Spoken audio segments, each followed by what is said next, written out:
Richard Rouse. Pirate Radio is about the indomitable, never-say-die spirit of rock and roll. It's about a group of DJs on a ship in the North Atlantic who spent the late 60s bringing the music to millions of British kids. It's a good story, but maybe the fictitious story of radio rock would mean more today if music meant more today. Popular music doesn't have the same rebel spirit it once did, and as such, it's hard to imagine that once, many years ago, there were people who were willing to literally die for the music they loved.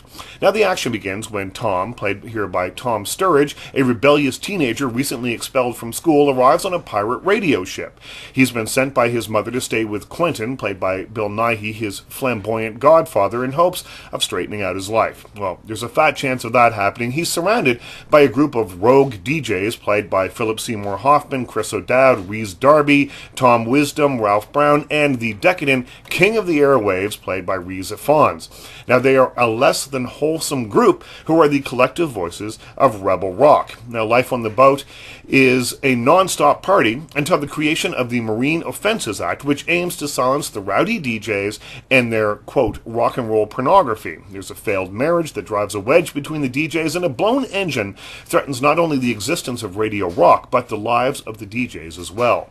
Now, the tone of pirate radio is pitched somewhere just slightly above reality and just below parody. Its version of the freewheeling 60s feels unreal, as if people back then were all colorfully dressed wild men and women without a care in the world. You know, it's obviously a highly idealized vision of the time that will appeal to boomers with rose-colored memories of the day, but for the rest of us, it will likely seem a bit naive. The characters, as presented here by some very good actors, are caricatures from the swinging 60s and really not anywhere close to being fully developed, real-feeling people. Philip Seymour Hoffman comes the closest to creating a real character as a man who becomes racked with melancholy when he realizes he's likely living the best years of his life right now, and his trip back to dry land will be downhill. But by and large, reality gets lost in the feel-goodness of it all.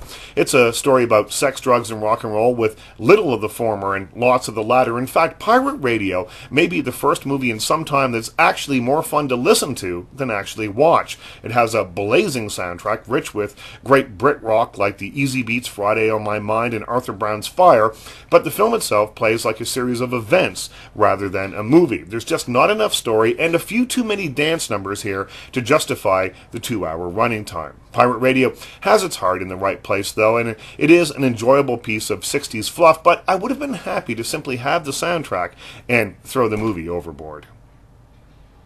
Richard